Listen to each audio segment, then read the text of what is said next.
Ayo subscribe Gaji Sarungan. Ini mengisyaratkan bahwa tidak sedikit anak yang orang tuanya sampai usia lanjut berada dalam pemeliharaannya, dia berusaha baik di hadapan orang tua, memang tidak pernah membentaknya, memang berkata-kata yang lembut, tetapi ada keinginan yang tersembunyi di hatinya. Pengen dikasih lebih dari warisannya, berharap orang tuanya cepat meninggal dunia agar ingin segera dapat warisannya. Maka tidak ada artinya semua tuh kebaikan-kebaikan yang ditunjukkan di hadapan orang tuanya itu makanya muncul terus kemudian attitude, ya Allah lebih tahu hati kalian, nggak bisa pura-pura begitu. Orang tua bisa dibohongi, tapi Allah nggak bisa kamu bohongi.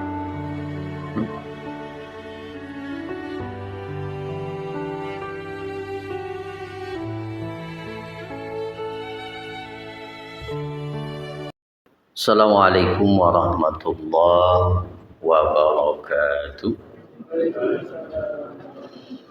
Ketika di ayat ke-17 sebelumnya, Allah Ta'ala mengharamkan perilaku syirik dan melarang hal itu kepada Rasulnya di dalam firman-Nya, la taj'al ma'allahi ilahan akhar.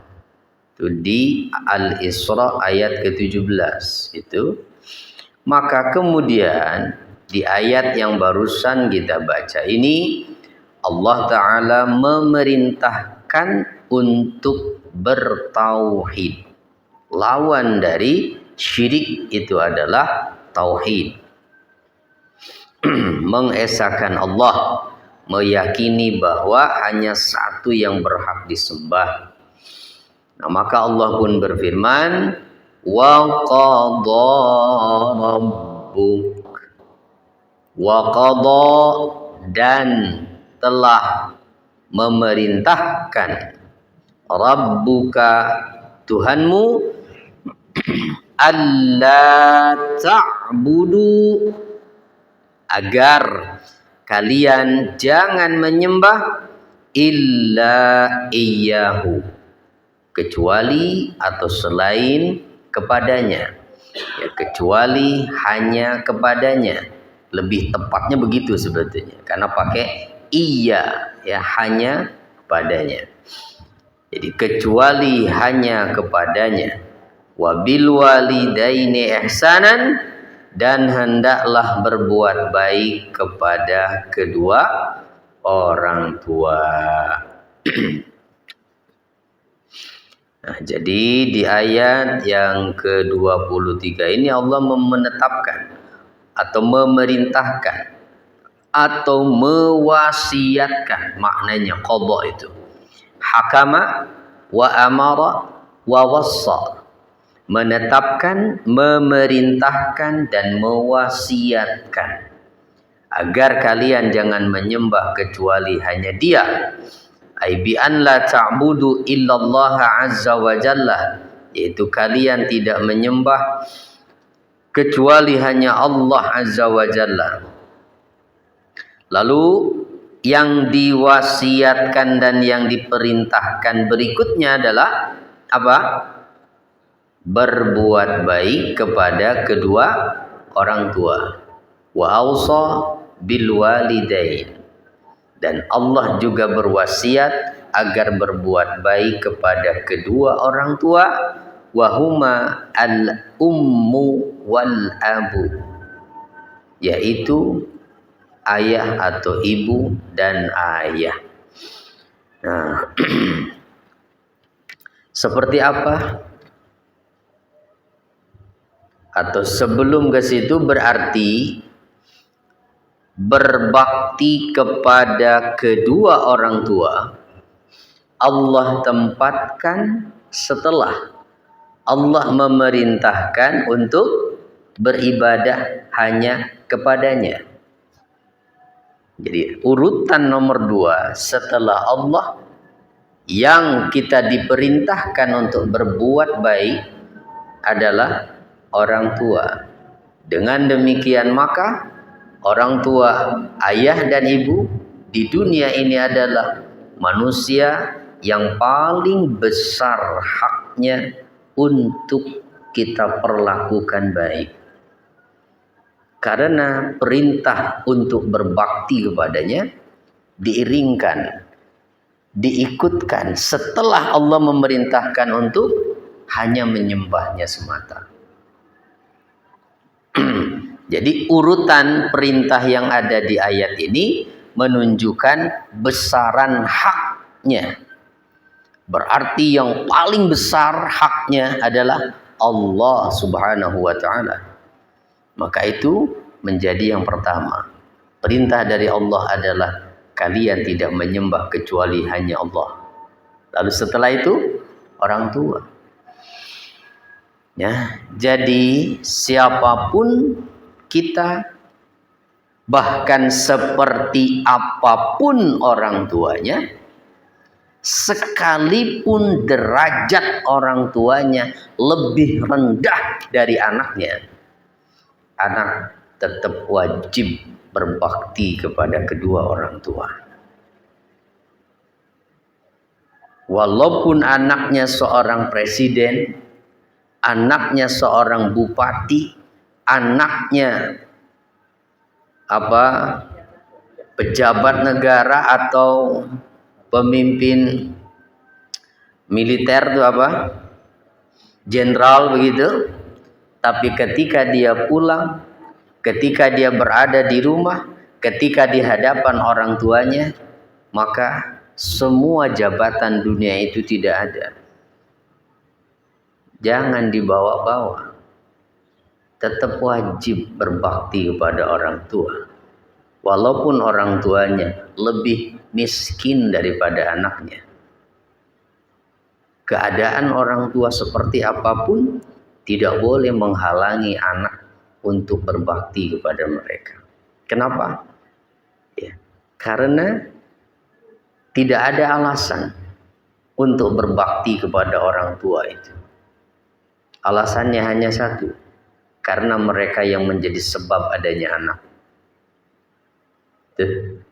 Bahkan ya pahitnya, sekalipun orang tua jahat pada anaknya, sekalipun orang tuanya berbuat buruk pada anaknya, anak tetap wajib berbakti. Kenapa? Mereka adalah sebab adanya kita. Ya apalagi kalau orang tuanya sudah begitu banyak jasanya, ya.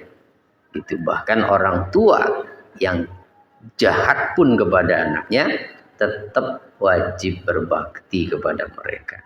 Caranya bagaimana?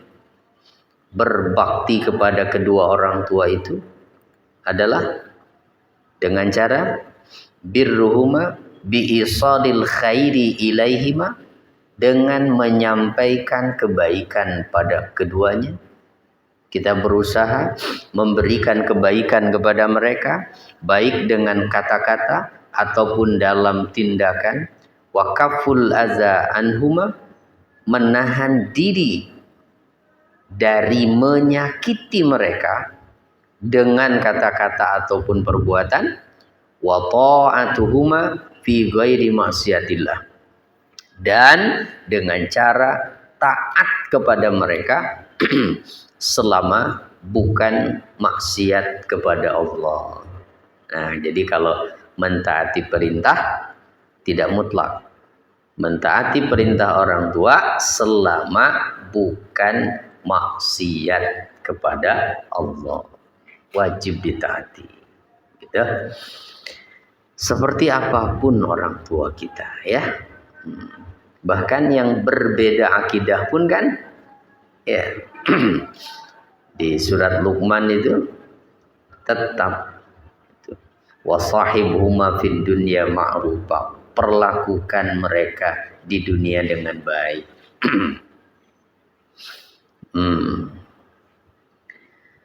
Baik, begitu ya. Jadi ini adalah perintah untuk berbuat baik kepada kedua orang tua. Nah, kemudian lanjutan ayatnya apa? Lihat. Imma yablughanna indakal kibara ahaduhuma aw kilahuma. Imma yablughanna indakal kibara, imma jika sekiranya, yablughanna benar-benar sampai, indaka di sisimu, al-kibara pada usia lanjut. Siapa? Ahaduhuma, salah satu dari mereka, ayah dan ibu. Au kilahuma, atau kedua-duanya. Nah, yang diterjemahkan bebas jika salah seorang di antara keduanya atau kedua-duanya sampai berusia lanjut dalam pemeliharaanmu, maka pesannya apa? Fala taqul lahuma uffin. Jangan sekali-kali kamu mengatakan kepada keduanya perkataan Nah, itu perkataan apa? Itu. Ya. Tabban qubhan khusranan. Jadi kata-kata celaan, kata-kata sanggahan, kata-kata yang tidak disukai. Ibu, bapak. Ya. Apa saja bentuk kalimatnya, tapi maknanya begitu. Gitu. Tabban, celaka, kubhan, jelek, khusranan, rugi, apa aja. Tetapi itu ungkapan ketidaksukaan anak terhadap perilaku orang tua. Jangan ditunjukkan di hadapan orang tua. Gitu. Ya. Sama kan gitu juga. Itu nggak ada kalimatnya malah ya, hanya suara aja itu. Cuma begitu aja. Itu di hadapan orang tuanya. Itu mengungkapkan apa itu kalau iya. Jangan di hadapan orang tua. Nggak boleh begitu ya. Jaga. Apalagi tadi catatannya adalah ketika orang tua sampai usia lanjut dalam pemeliharaan anak. Nah, ini mengisyaratkan bahwa ketika orang tua sampai usia lanjut dalam pemeliharaan anaknya sendiri, itu sangat-sangat rentan. Belum tentu anak bisa sabar. Sehingga Al-Quran, Allah Subhanahu wa Ta'ala perlu mengingatkan itu. Orang tua untuk sayang kepada anak tidak perlu diwasiatkan oleh Allah. Tidak perlu diperintahkan. Ya, tidak ada perintahnya di Al-Quran agar ibu menyayangi anaknya. Tetapi yang diwasiatkan itu adalah anak menyayangi ibu bapaknya. Karena sudah naluri seorang ibu, ayah mah pasti seperti apapun anak pasti sayang. Tapi anak sama orang tua belum tentu. Ya, itu. Fakta beberapa kasus kita pernah menyaksikan Itu ada anak yang bahkan sampai berani menggugat orang tuanya sendiri. Ya, ya Allah, luar biasa urusan dunia. Ya. Nah gitu Pak. Ya, hati-hati yang punya orang tua ya. Dalam satu hadis Nabi menyampaikan begini, ragima anfu kata Nabi. Ya, celaka, sungguh celaka sampai 3 kali.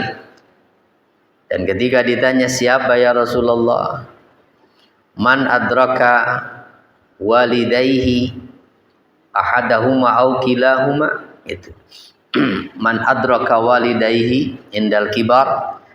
Jadi kata Nabi, siapa yang celaka itu orang yang mendapati kedua orang tuanya di usia lanjut, baik keduanya atau salah satunya, tetapi dia tidak masuk surga karenanya.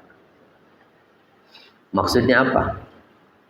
Jika ada anak yang memiliki orang tua yang sampai usia lanjut dalam pemeliharaan dirinya, berarti hakikatnya kedua orang tua itu adalah pintu sorga yang terbuka di hadapannya. Maka sungguh aneh dan mengherankan jika ada orang pintu sorga sudah terbuka di depan matanya, kok dia nggak masuk sorga? Tidak? Kenapa? Karena tidak memperlakukan baik kedua orang tuanya. Itu pintu surga yang terbuka di hadapannya. Jadi berbahagialah yang orang tuanya masih ada. Ya. Kenapa? Karena berarti pintu surga masih terbuka di hadapan kita. Tinggal kita berbakti kepada mereka. Allah akan ridho. Ya, ridho Allah fi ridhal walidain wa sukhtullah fi sukhtil walidain. Saya pernah cerita tentang seorang pemuda dengan ibunya. Pernah belum? Hah? Cerita lagi.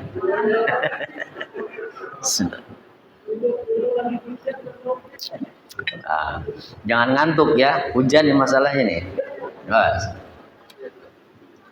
Ini kisah nyata yang menceritakan ini seorang dokter di Saudi Arabia. Dokternya seorang perempuan, kebetulan ya, seorang ibu lah. Satu saat kedatangan seorang pemuda ke ruang prakteknya ini membawa seorang ibu. Pernah ya? Ada yang ingat? Ada yang lupa? Nah, di mana si ibu ini tampak tidak mau diajak masuk. Meronta dia mau keluar tuh. Itu sampai melempar kerudungnya. Tetapi dengan sabar si anak ini, si pemuda ini memakaikan kembali kerudungnya. Lalu si ibu mencakar, menggigit tuh si Muhammad namanya itu, bahkan meludahi wajahnya. Tapi si pemuda ini hanya senyum saja. Sampai akhirnya mulai melunak dan mau diajak ke dalam. Nah, sampai di hadapan dokter mulai bertingkah aneh. Senyum-senyum sendiri. Muter di meja dokter itu. Berarti tidak normal. Maka dokter pun kemudian bertanya, siapa Muhammad? Ya, dokternya kebetulan kenal itu. Nama pemuda itu Muhammad. Siapa ini Muhammad? Kata si Muhammad, ini ibu saya. Sejak kapan dia seperti itu? Nah, kata Muhammad, sejak lahir dokter. Sejak lahir. Lalu bagaimana dia bisa melahirkanmu? Kalau seperti ini keadaan dia sejak lahir. Nah, Maka Muhammad pun mulai cerita bahwa kakek saya berharap punya cucu dari ibu. Maka kakek menikahkan ibu dengan seorang laki-laki. Tetapi ayah saya hanya bertahan 1 tahun. Setelah ibu hamil mengandung saya, lalu ayah meninggalkan ibu. Ya, wajar lah, mau bisa bertahan bagaimana kondisinya begitu. Nah, maka kata si Muhammad ini, dok, sejak usia saya 10 tahun, sayalah yang merawat ibu. Saya yang mengurus keperluan-keperluannya di rumah itu. Yang memandikan, yang memakaikan baju, yang memasak untuk dia. Bahkan kalau malam tidur, saya sengaja ikat kaki saya di kaki ibu. Kenapa? Karena saya takut ketika saya tidur, ibu pergi. Sayang sekali dia. Nah, kemudian ibunya minta kentang Muhammad, katanya kesukaannya itu kentang. Disuapi sama dia kentang itu. Enggak lama disemburkan ke wajahnya. Muhammad hanya senyum saja. Ya. Tidak marah sedikit pun. Nah, kemudian ibunya lihat ada tayangan di televisi itu gambar Ka'bah. Nah, kata ibunya, Muhammad, kapan aku diajak ke sana? Iya bu, nanti ya, lusa nanti kita ke sana. Kata dokter itu, Muhammad, kamu mau ngajak dia ke sana untuk apa? Mau umroh? Kan sudah nggak ada kewajiban buat dia. Iya dokter. Setiap kali ibu menginginkan saya pergi ke sana, saya pasti pergi berangkat mengantarnya. Walaupun ibu sudah tidak ada kewajiban. Karena saya tidak akan bahagia selama saya mampu ada keinginan ibu yang tidak saya penuhi. Terus ibunya tanya kan, si dokter itu, apakah ibumu mengenalmu? Apakah ibumu tahu kalau kamu ini anaknya? Tidak dokter. Ibu saya nggak tahu kalau saya anak. Tapi Allah yang menciptakan ibu, yang menciptakan saya, dia tahu kalau beliau ini ibu saya. Akhirnya kemudian diperiksalah si ibunya itu dengan keluhan penyakitnya. Begitu keluar, dokter itu nggak kuat, dikunci pintunya, nangis seumur-umur mendengar teori tentang berbakti kepada orang tua. Baru kali ini aku melihat anak yang baktinya luar biasa sama ibunya. Kalau dia mau, bukankah bisa tinggal dia titipkan saja di rumah sakit jiwa? Tapi anak itu lebih memilih merawat ibunya. Dia ingin pintu surga tetap terbuka untuknya. Insya Allah ya. Entahlah seandainya pemuda itu kita, akankah bisa sesabar itu ya? Wallahu a'lam. Nah makanya orang-orang yang sangat luar biasa dalam berbakti kepada orang tua itu diistimewakan oleh Allah kan. Nah, salah satunya di zaman Nabi ada namanya Uwais Al-Qarni. Saking baktinya sama ibu sampai dia tidak punya kesempatan ketemu Rasulullah. Ya, padahal hidupnya di masa Nabi, beriman kepada Nabi, tapi nggak bisa sempat ketemu karena harus merawat ibunya. Tuh. Tapi Nabi tahu. Gitu. Nabi tahu tentang Uwais ini. Sampai berpesan kepada Umar kan, Umar, kalau nanti datang rombongan haji dari Yaman, kamu tanyakan mana orang yang bernama Uwais, mintalah doa kepadanya. Jadi satu keistimewaan Uwais itu doanya mustajab. Ya, baik. Wala tanharhuma, dan jangan kamu membentak keduanya. Tidak ada perbuatan yang paling menyakitkan seorang ibu kecuali pada saat ia dibentak oleh anak yang dilahirkannya. Ya, hati-hati. Dan ibu tidak akan pernah bicara ketika dia merasa sakit hatinya. Itu. Paling ibu hanya nangis saja. Wa qul lahuma qawlan karima, dan ucapkanlah kepada mereka berdua qaulan kariman, perkataan yang baik, perkataan yang mulia. Jangan pernah menyanggah di hadapan orang tua. Itu apapun yang dikatakannya kita tidak setuju, diam saja. Kalaupun mau menyampaikan, sampaikan dengan lemah lembut, gitu ya. Jadi jangan sampai menyinggung perasaannya. Apalagi saat ketika usia lanjut tadi itu. Ya, makanya untuk kita yang sudah jadi orang tua nih, tidak usah kita minta didoakan supaya panjang umur terus. Ya. Terlalu panjang umur, kasihan anak kita. Gitu. Khawatir mereka nggak bisa sabar merawat kita. Tetapi mungkin doanya boleh kita berdoa ya. Mudah-mudahan kalaupun Allah itu menghendaki kita sampai usia lanjut, jangan sampai itu menjadi pikun. Karena keadaan seperti itulah yang membuat anak kadang-kadang menjadi kesal itu ya. Nah, sehingga terpancing tuh sikap-sikap kasarnya itu. Nah, makanya mudah-mudahan nggak sampai pikun ya. Insya Allah orang yang rajin baca Quran, rajin tahajud tiap malam, Allah akan jaga, nggak akan sampai dikembalikan pada keadaan seperti itu ya. Ya, mudah-mudahan anak-anak kita itu menjadi anak-anak yang mengerti gitu.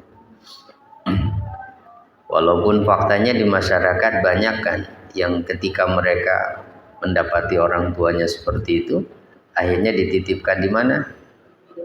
Nah, dititipkan, benar-benar dititipkan, nggak pernah ditengok-tengok lagi, dibuang gitu. Nauzubillah.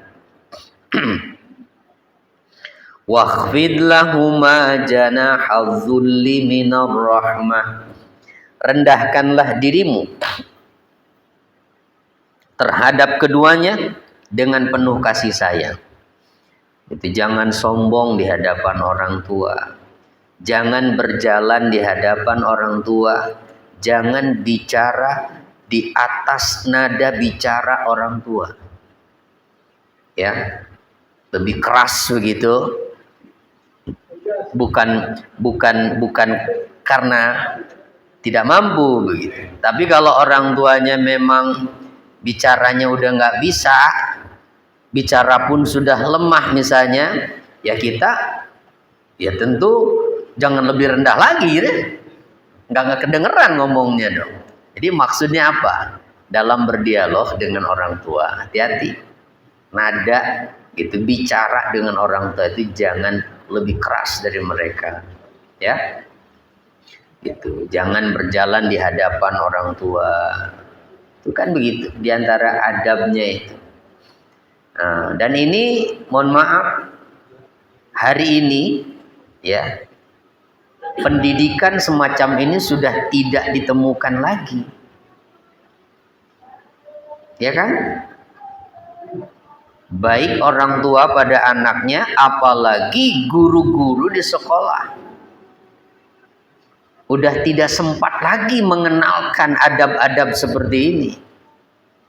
Apalagi pelajaran agama mau dihapus konon katanya. Nah, terus mereka mau mendapatkan pendidikan seperti ini dari mana? Ya. Aduh. Nah inilah pentingnya yuk kembali pada Quran itu ya. Wajib kita paham Quran itu. Karena di Al-Quran lengkap semuanya ada. Gitu. Sejarah masa lalu. Juga tentang tuntunan mengenai adab-adab. Itu akhlak. Ya. Ya. Wa qur rabbirhamhuma kama rabbayani shaghira, dan ucapkanlah, doakan mereka dengan ucapan doa rabbirhamhuma kama rabbayani shaghira, ya Tuhanku sayangilah keduanya sebagaimana mereka berdua menyayangiku, mendidikku di waktu kecil. Rabba itu bukan hanya sekedar membesarkan, tetapi Rabba itu mendidik. Ya, mendidik. Rabbayani shaghira. Nah, kalau lengkapnya mah doanya apa? Rabbighfirli wali walidayya warhamhuma kama rabbayani shaghira.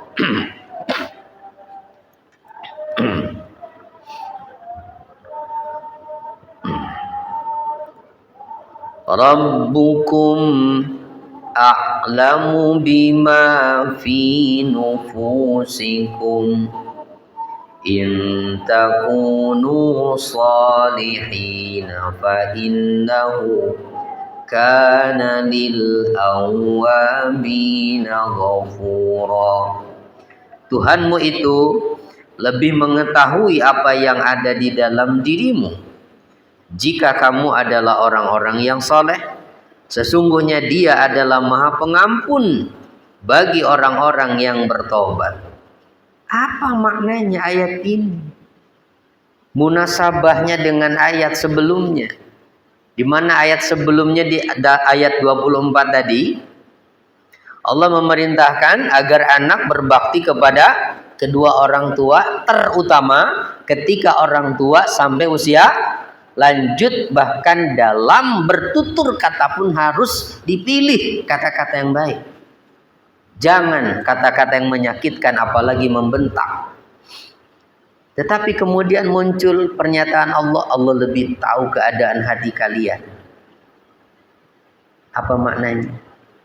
Ini mengisyaratkan bahwa tidak sedikit anak yang orang tuanya sampai usia lanjut berada dalam pemeliharaannya, dia berusaha baik di hadapan orang tua, memang tidak pernah membentaknya, memang berkata-kata yang lembut, tetapi ada keinginan yang tersembunyi di hatinya. Pengen dikasih lebih dari warisannya, berharap orang tuanya cepat meninggal dunia agar ingin segera dapat warisannya. Maka tidak ada artinya semua tuh kebaikan-kebaikan yang ditunjukkan di hadapan orang tuanya itu. Itu makanya muncul terus kemudian ayat itu. Ya, Allah lebih tahu hati kalian. Gak bisa pura-pura begitu. Orang tua bisa dibohongi, tapi Allah nggak bisa kamu bohongi. Gitu. Hanya untuk menyenangkan hati orang tua saja, gitu. Padahal hatinya kesel mak orang tua tuh. Kapan si bapak ini meninggal? Nauzubillah kalau ada anak sampai begitu, ya. Jangan. Yang tulus gitu. Kalau berbuat baik itu nggak akan jadi ibadah itu kalau sampai tersimpan di hatinya itu seperti itu. Pantas ayat lanjutannya Allah nyampaikan seperti itu, ya. Allah lebih tahu hati kalian. Allah lebih tahu hati kalian. Kalau memang kalian itu baik, soleh, betulan, ikhlas, solehnya itu, maka Allah itu adalah zat yang maha pengampun bagi orang-orang yang taubat. Artinya kalau ada kalian yang seperti itu, buru-buru taubat.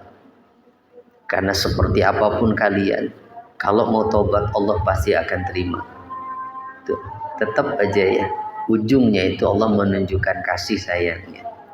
Ya, itu. Jadi kalau benar kalian masih menganggap diri orang soleh, jangan terlanjur seperti itu. Buru-buru tobat, sadar, gitu. Orang tua masih hidup sudah memikirkan warisannya. Umpama begitu ya. Auzubillah.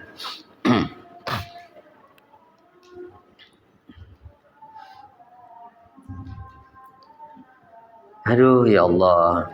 Tapi gambaran seperti tadi itu apakah mungkin terjadi? Anak yang berpura-pura baik di hadapan orang tua. Oh ya, sangat mungkin ya. Sangat mungkin. Iya, apalagi Al-Quran yang menyampaikan nggak mungkin salah kan. Nah ini. Nah jadi luar biasa ya. Al-Quran itu ketika kita pelajari, bukan hanya sekedar kita baca terjemahannya itu. Ada pesan-pesan yang tersimpan di balik pernyataan itu. Aduh, insyaallah. Al-Isra ayat 23. Nah ini wajib diketahui oleh semua anak. Ya, berarti ini wajib kita sampaikan pada anak-anak kita. Al-Isra ayat 23 dan seterusnya ini ya. Itu baca nak, gitu. Coba kumpulkan anak-anak kita, suruh baca ayat ini. Ya. Kamu tahu pesan apa yang ada di balik ayat itu? Coba sampaikan yang tadi itu. Belum tentu mereka paham ayat ini. Ya, belum tentu. Walaupun anak-anak kita yang sudah pada punya anak, ya, coba sampaikan pesan Allah itu, ya, dari Al-Quran ini. Jadi sebetulnya kalau manusia itu mau menjadikan Quran petunjuk hidup, pedoman hidup, insya Allah manusia di atas muka bumi ini akan jadi orang-orang baik ya. Gitu. Jadi orang baik. Ya sayangnya banyak yang nggak paham. Ada yang paham juga, banyak yang tidak mengamalkan. Yuk kita lanjut lagi. Wa atizal qurba haqqahu wal miskin. Nah, setelah membahas orang tua, berarti orang tua adalah manusia yang paling besar haknya di dunia ini. Lalu setelah orang tua siapa? Nah, ini lanjutannya. Wa asidal qurba haqqahu, wa ati, dan berikanlah zal qurba kepada orang-orang yang memiliki hubungan kerabat denganmu apa yang diberikan, haqqahu, haknya. Haknya yang mana? Haknya dari hartamu. Berarti setelah orang tua yang memiliki hak lebih besar dari yang lain untuk kita perhatikan adalah kerabat kita sendiri. Jangan kita dikenal dermawan oleh orang lain, sementara dengan kerabat sendiri kita pelit. Nah, gitu.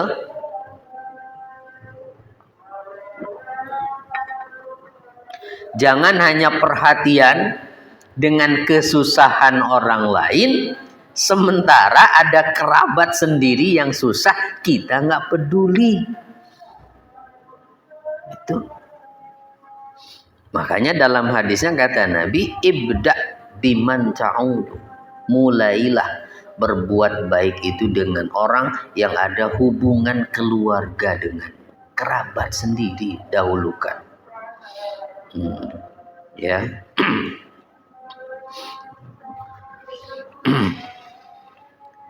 Jadi kalau pada orang lain kita rela membantu, menolong, memberi sedekah, bahkan meminjamkan harta, maka harus lebih tulus dan ikhlas lagi melakukan itu kepada kerabat. Tapi kalau minjemin kerabat susah baliknya. Nih ya, kadang-kadang begitu tuh. Ya, resikonya kadang-kadang begitu juga itu. Nah, karena menganggap ya masih kerabat sendiri. Ya, ketika ditagih-tagih juga masa sama saudara begitu. Nah, itulah kadang-kadang ya. Tapi disitulah ujiannya, Pak. Apakah kita mau sabar atau tidak ya? Nah, makanya seperti sudah saya sampaikan sebelumnya, biasakan setiap bulan itu kita sisihkan dari pendapatan itu di awal. Ada yang membutuhkan atau tidak, ada yang minjam atau tidak, tetapi jatah untuk sedekah itu sudah kita siapkan. Ya, jadi sudah terkumpul begitu di satu kotak atau satu tempat lah. Jadi sekiranya ada kerabat misalnya yang datang tujuannya mau minjem, nah dari situ ngambilnya, sehingga kita tidak terlalu berharap uang itu kembali karena itu uang sedekah. Karena kalau kita meminjamkan dari dompet kita sendiri, 10.000 juga pasti ditagih, kapan baliknya. Ya kan? Ya, tapi ya kalau itu uang sedekah, ya kita nggak akan berpikir untuk kembali. Yaitu ya dikembalikan ya alhamdulillah untuk membantu yang lain. Kalaupun tidak, sudah nggak apa-apa. Itu kan uang sedekah. Nah gitu. Kan nggak jadi buruk kan hubungannya dengan begitu, maka kita nggak terus ngomongin kerabat kemana-mana. Kan itu kadang-kadang yang menjadi runyam itu hubungan dengan kerabat itu ya. Jadi omongan kemana-mana.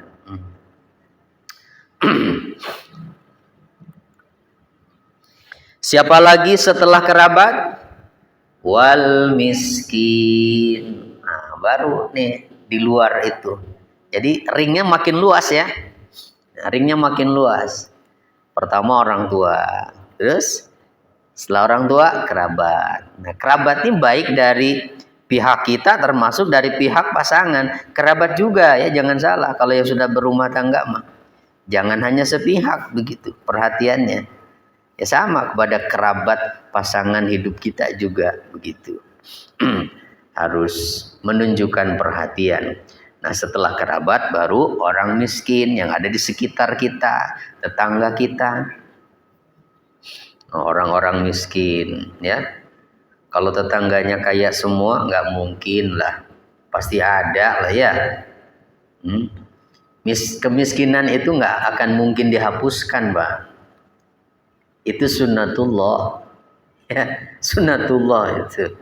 Ya, pasti ada itu yang namanya miskin, fakir miskin itu. Kenapa? Ya karena orang kaya tidak akan bisa hidup tanpa ada orang miskin. Ya. Gitu. Siapa yang mau disuruh-suruh kalau nggak ada yang miskin? Ya. Nah, yang mau disuruh bersih-bersih, suruh nyuci baju, suruh gosok, itu kalau nggak ada yang miskin. Repot juga. Nah, maka perhatikan mereka yang miskin tuh ya. Dengan cara apa? Ya perhatikan kebutuhan mereka dan jangan menyakiti hati mereka dengan menampakkan kemewahan di hadapan mereka. Itu caranya berbuat baik pada orang miskin. Ya. Jangan menyakiti hati mereka dengan sengaja begitu pamer kekayaan di hadapan mereka. Ya Allah, sudah membantu enggak, yang ada memamerkan kekayaannya. Tuh, luar biasa ya.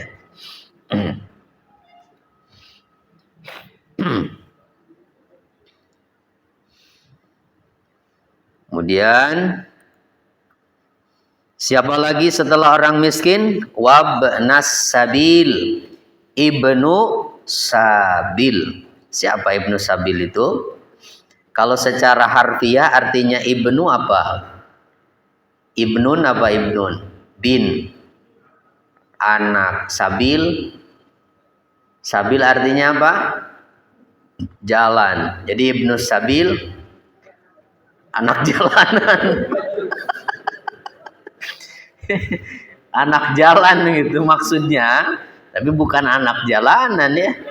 Nah, maksudnya mah adalah orang yang dalam perjalanan, musafir.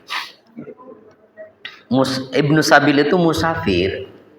Ya, maksudnya musafir yang kondisinya membutuhkan bantuan.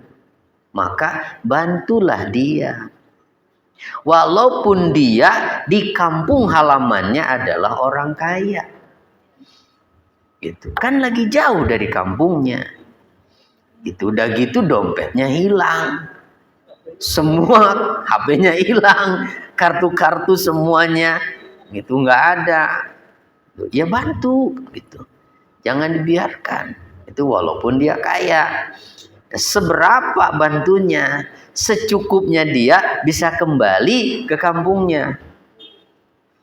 Gitu. Ibnu Sabil tuh ya.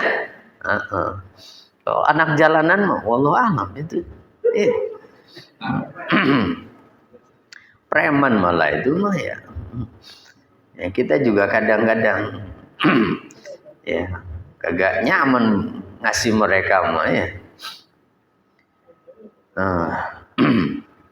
Karena kadang-kadang kan mereka juga sebetulnya punya keluarga, mungkin keluarga juga kaya itu.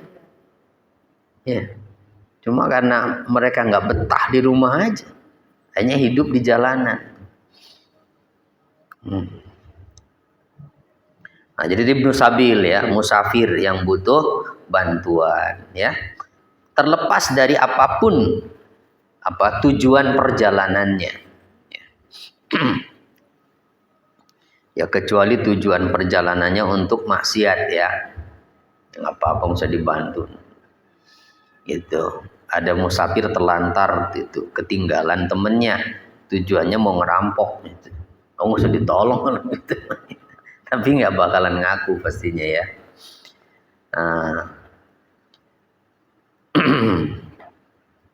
Nah, cuma masalahnya di kita itu lagi-lagi ya, kadang-kadang modus. Ya, kadang-kadang memanfaatkan orang-orang yang sholat ke masjid tuh, yang masjidnya rame itu, ngaku-ngaku musafir. Kehabisan bekal itu pakai bawa surat keterangan segala. Ujung-ujungnya minta duit gitu. Ada yang begitu kan Pak? Ada, ini modus kadang-kadang gitu.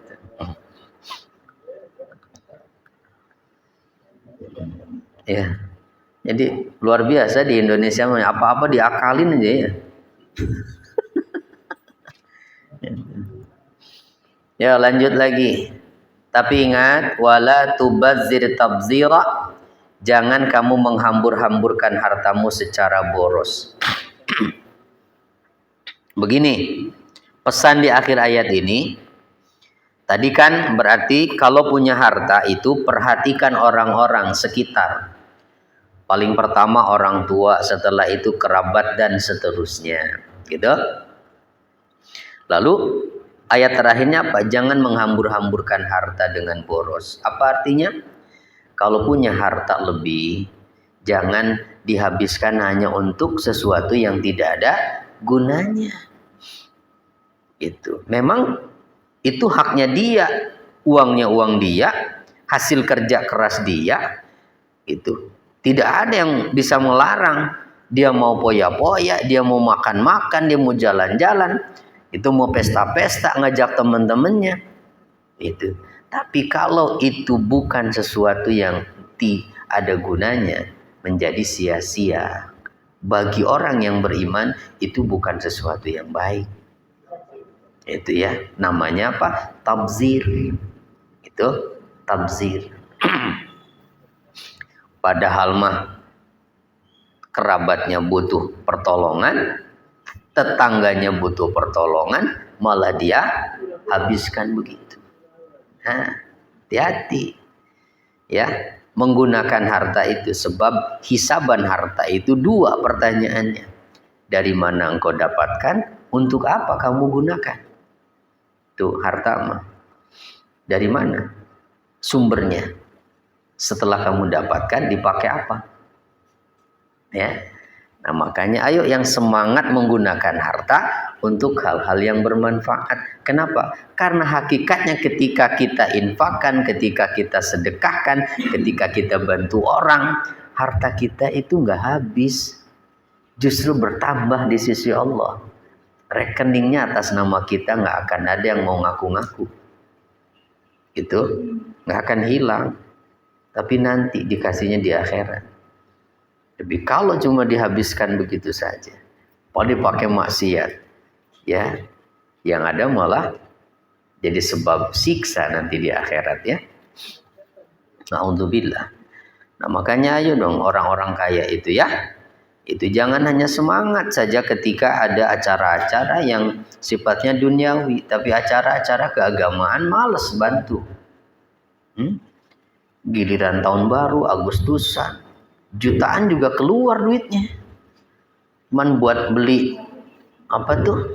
Kalau tahun baru itu. Misalnya, lah giliran panitia pembangunan masjid yang datang, ngasihnya cuma 50.000. Ya Allah. Bukan di sini ya. Di sini mah nggak begitu ya. Nggak ada di sini. Aduh. Kenapa nggak boleh tabzir? Innal mubazzirina kanu ikhwana syayatin. Sebab orang-orang yang suka menghambur-hamburkan harta itu adalah saudaranya setan. Nggak tahu encangnya, nggak tahu encingnya itu tuh, ya. Saudaranya setan itu. Wa kana syaitanu bi rabbih kafura, dan setan itu sangat ingkar pada Tuhannya. Jadi artinya apa? Ya perilaku seperti itu adalah perilaku yang sangat buruk, sampai Allah menyebut mereka saudara setan. Ya tapi kan gaya hidup seperti itu banyak di kita. Ya. Kenapa? Ya ketika pemerintahannya juga ya lebih mengistimewakan orang-orang kaya gitu. Nggak punya perhatian sama orang-orang miskinnya. Itu makanya harus buru-buru ganti ya Pak ya. Ya kita lihat kesimpulannya.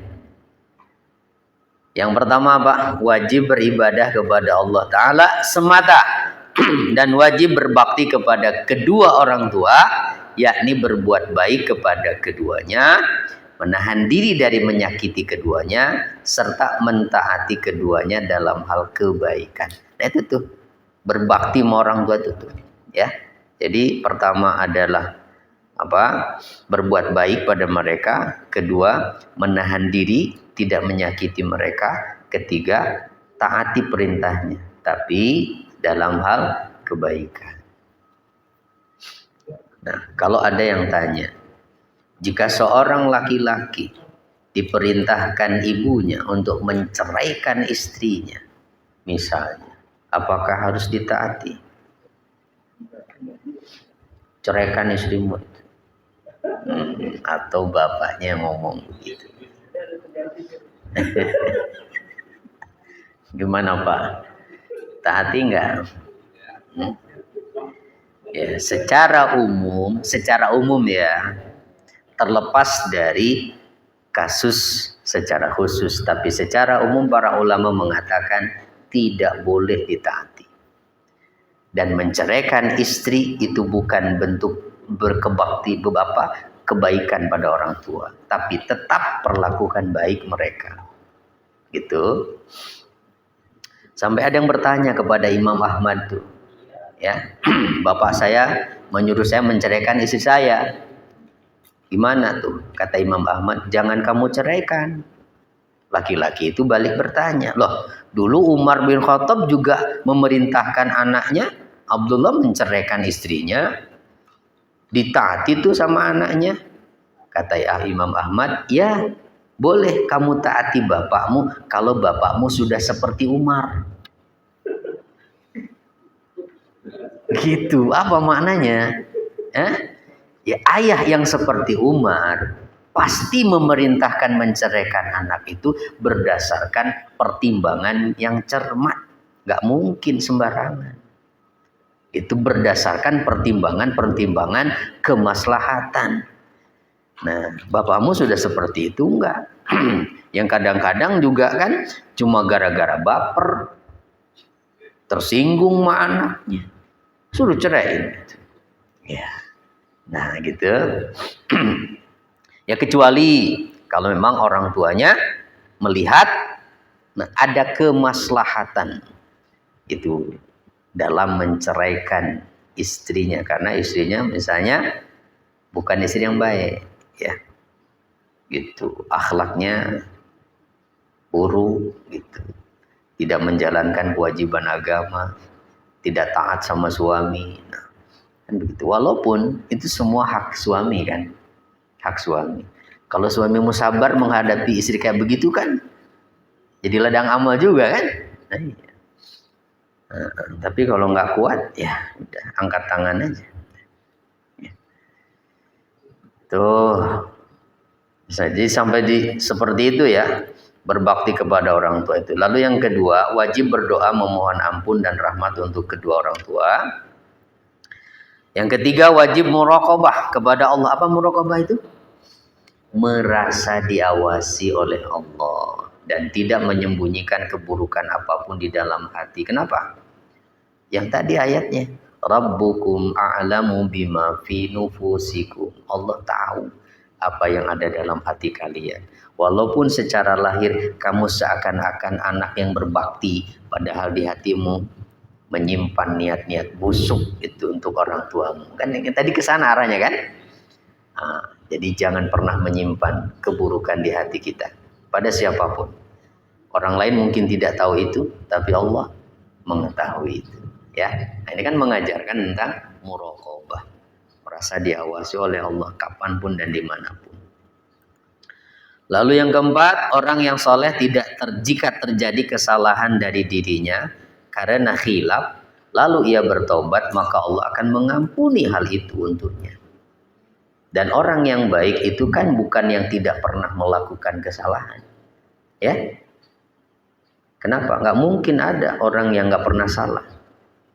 Orang yang baik adalah orang yang ketika berbuat salah menyadari kesalahannya dan segera minta maaf dan bertobat. Itu orang yang baik. Orang yang tidak pernah salah adalah orang yang tidak pernah berbuat apa-apa. Ya enggak? Ya enggak? Ya kalau orang yang berbuat sesuatu nggak mungkin selalu benar. Ya, namanya manusia, gitu. Ya, namanya juga manusia. Tapi orang yang baik itu ketika dia melakukan kekeliruan segera menyadari itu dan minta maaf, bertobat pada Allah, ya. Maka kalau mau mencari teman, mencari apapun kawan yang sempurna, yang tidak ada salahnya, kita nggak akan ketemu, selamanya nggak akan punya teman. Ya. Jadi apalagi masih ada nggak ya? 4 nih. Oh masih Pak, ada 6 nih. Kelima, wajib memberikan kepada kerabat akan hak mereka berupa kebaikan dan silaturahim, juga kepada orang-orang miskin dan ibnu sabil, ya. Silaturahim khusus kepada kerabat nih. Menyambung rahim. Rahim itu adalah yang ada hubungan nasab darah dengan kita. Silaturahim itu secara khususnya itu. Dan yang namanya menyambung, hakikat dari silaturahim adalah menyambung hubungan baik dengan kerabat yang justru cenderung mau memutuskan hubungan itu. Kalau kita baik kepada kerabat yang baik, itu namanya balas budi. Nah, hakikat silaturahim adalah menyambung sesuatu yang terancam putus. Gitu. Nah, berkunjung pada kerabat yang udah lama dia nggak pernah ketemu, bahkan kalau ketemu suka buang muka gitu. Kasihan sekali tuh. Buru-buru pungut tuh mukanya ya, dibuang-buang begitu. Nah, tapi kita datangi itu dengan tanpa ada perasaan apapun. Nah, yang begitu tapi berat ya. Berat sekali itu. Yang ada kan kita maunya seri ya. Dia begitu mau kita. Nah,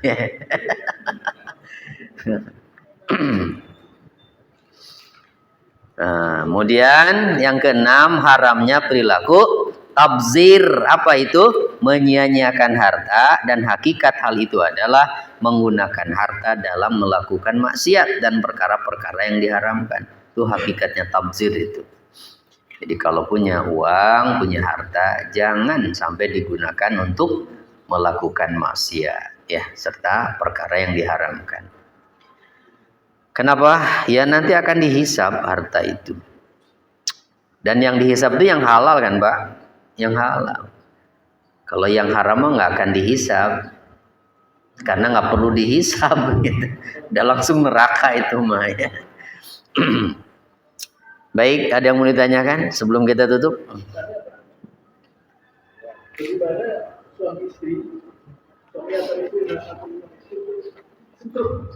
Terus?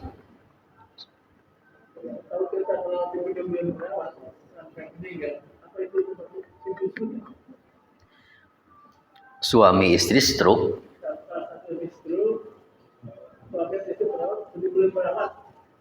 Oh, salah satu. Suami istri bukan anak berarti.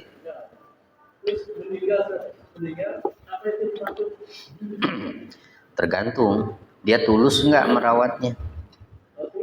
Ya tulus insya Allah. Itu jadi sebab pintu surga. Nih.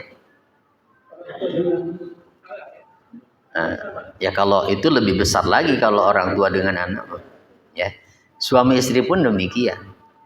Itu karena orang yang pastinya akan selalu ada di samping kita dalam keadaan apapun adalah pasangan hidup kita. Ya. Itu makanya harus betul-betul saling menunjukkan kasih sayang. Ya luar biasa kalau ada sampai seperti itu. Ya. Suami yang merawat istrinya, istri yang merawat suaminya. Asal tulus melakukan itu untuk mendapatkan ridho dari suami, karena ingin dapat ridho dari Allah. Wah, pahala luar biasa pasti. Ya Allah akan berikan. Begitu. Dan tidak semua orang mampu melakukan itu. Ya. Berarti ketika ada orang mampu seperti itu, ya itulah berarti ketulusan hatinya. Ya, insya Allah itu termasuk sebab masuk surga. Ada lagi? Ya. Assalamualaikum warahmatullahi wabarakatuh. Kalau kita menjaga jarak dengan kerabat, prediksi bahwa kerabat kita ini bisa memberikan keburukan. dalam keluarga kita. Iya. Mungkin kalau kita lihat dari kerabat ini bisa Baik. baik. Ya. Menjaga jarak dengan kerabat yang justru kalau kita dekat akan jadi masalah. Tidak apa-apa. Yang penting kita tetap menjaga hati kita, tidak pernah membenci mereka, tidak pernah memusuhi mereka. Tetapi menjaga jarak demi untuk kemaslahatan saja, gitu ya. Tidak apa-apa. Memang ada yang kadang-kadang begitu ya. Lebih baik berjauhan begitu daripada dekat. Ya, sehingga ada istilah katanya namanya kerabat itu kalau jauh bau wangi, nah kalau dekat ya betul teman ya. Tidak apa-apa. Yang penting tetap kita mendoakan gitu.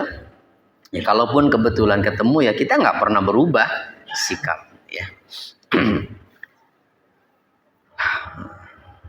Wallahu a'lam bishawab. Kita cukupkan dulu ya.